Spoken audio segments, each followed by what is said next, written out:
राम सीता स्वयंवर कथा। पौराणिक कथाओं के बारे में बात करें तो राजा जनक भगवान शिव के वंशज थे और भोलेनाथ का धनुष्य उनके राजमहल में रखा था। मिथिला नगर के राजा जनक को एक पुत्री हुई। उन्होंने उसका नाम सीता रखा।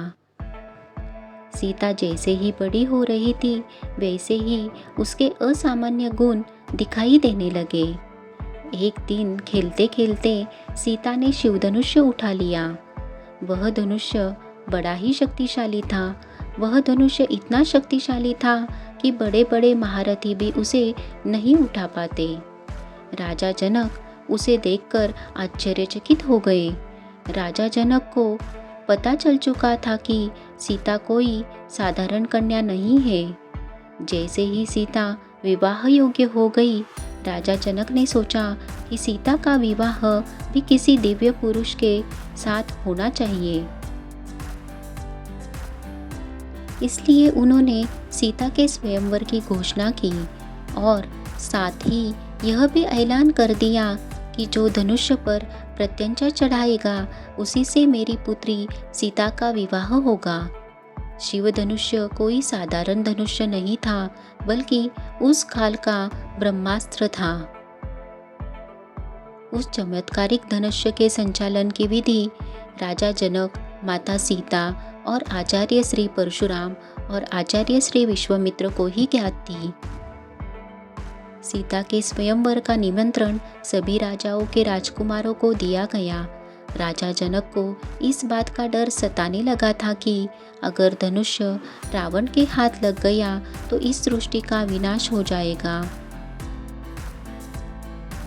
इसलिए विश्वामित्र ने मिथिला नगरी में रखे हुए शिव धनुष्य के बारे में श्री राम को बताया।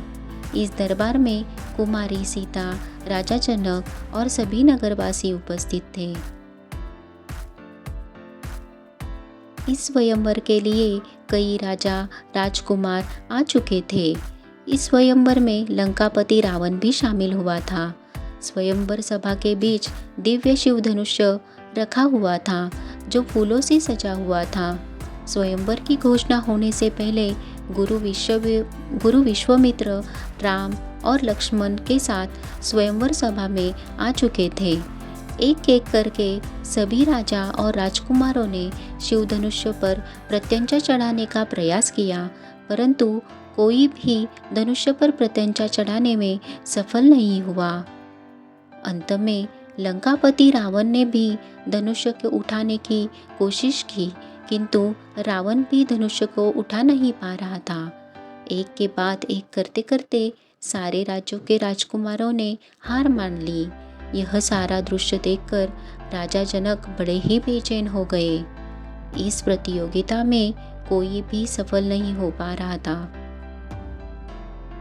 यह देखकर उन्हें सीता के विवाह की बड़ी चिंता होने लगी। तभी गुरु विश्वामित्र ने श्री राम को शिव धनुष्य को प्रणाम करके धनुष्य पर प्रत्यंचा चढ़ाने का आदेश दिया। शूरवीर श्री राम ने शिव धनुष्य पर प्रत्यंचा चढ़ाई और उसे खींचते वक्त धनुष्य टूट गया। इस प्रकार श्री राम ने सीता स्वयंवर का संकल्प पूरा कर दिया और माता सीता का विवाह प्रभु श्री राम के साथ संपन्न हुआ। आपको ये जानकारी कैसी लगी कमेंट में ज़रूर बताइए। ऐसी ही नई वीडियो देखने के लिए हमारे चैनल को लाइक, शेयर और सब्सक्राइब करना ना भूलिए।